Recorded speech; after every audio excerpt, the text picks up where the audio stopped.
Baik, terima kasih atas kesempatan yang diberikan kepada saya. Pertama-tama saya mengucapkan terima kasih banyak kepada Bapak Gabriel Tanusi selaku pengampu mata kuliah manajemen keuangan yang telah memberikan kesempatan pada saya untuk mempresentasikan 3 judul proposal manajemen keuangan pada kesempatan ini. Perkenalkan, nama lengkap saya Yohanes Paulus Mudah, NIM 2018410164, program studi manajemen semester 7. Langsung saja kita ke judul 1, efektivitas dan efisiensi pengelolaan keuangan Badan Usaha milik Desa BUMDes di Desa Tanduwatan, Kecamatan Arnar Barat, Kabupaten Flores Timur.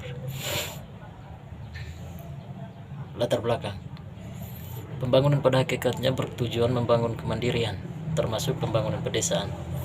Salah satu misi pemerintah adalah membangun daerah pedesaan yang dapat dicapai melalui pemberdayaan masyarakat untuk meningkatkan produktivitas dan keanekaragaman usaha pedesaan. Ketersediaan sarana fasilitas untuk mendukung ekonomi pedesaan, membangun dan memperkuat institusi yang mendukung rantai produksi dan pemasaran, serta mengoptimalkan sumber daya sebagai dasar pertumbuhan ekonomi pedesaan. Tujuannya adalah untuk memberi peluang bagi kemampuan daerah dan pedesaan sebagai tulang punggung ekonomi regional dan nasional. Rumusan masalah.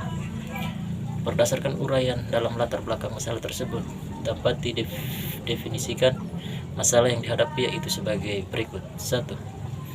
Bagaimana efektivitas dan efisiensi pengelolaan keuangan badan usaha milik desa di Desa Tanduwatan, Kecamatan Arnar Barat, Kabupaten Flores Timur. Kerangka pikir. Penelitian ini dilakukan untuk mengetahui pengelolaan keuangan BUMDes di Desa Tanduwatan, Kecamatan Arnar Barat, Kabupaten Flores Timur, yang akan dikaji bagaimana tingkat keefektifan dan efisiensinya, transparansi, akuntabilitas, responsibilitas. Berdasarkan hal tersebut, maka penulis memiliki kerangka pikir mengenai keefektivitas dan efisiensi pengelolaan keuangan BUMDes. Metode analisis data.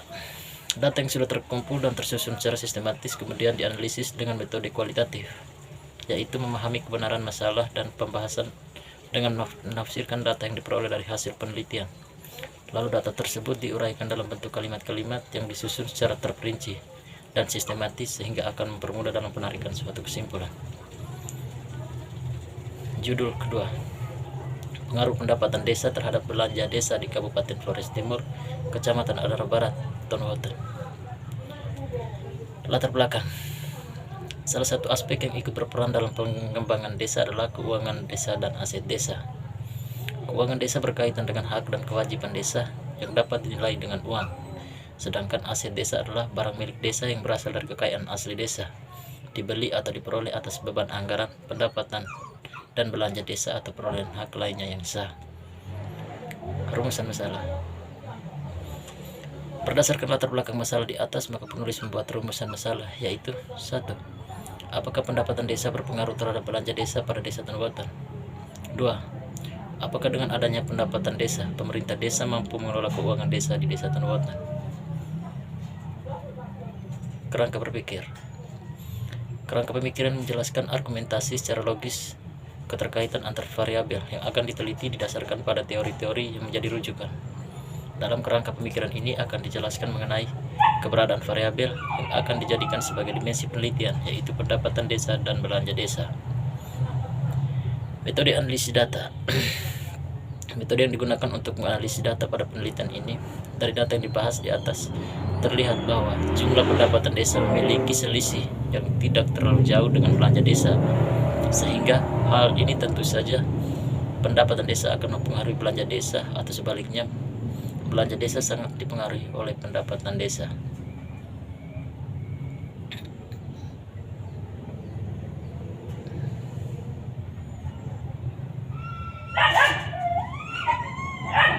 Judul 3, analisis kinerja keuangan pada Koperasi Simpan Pinjam Sinar Saron, Kabupaten Flores Timur. Masalah penelitian.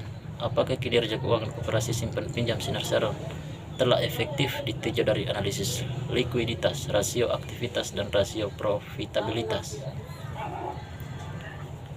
kerangka berpikir.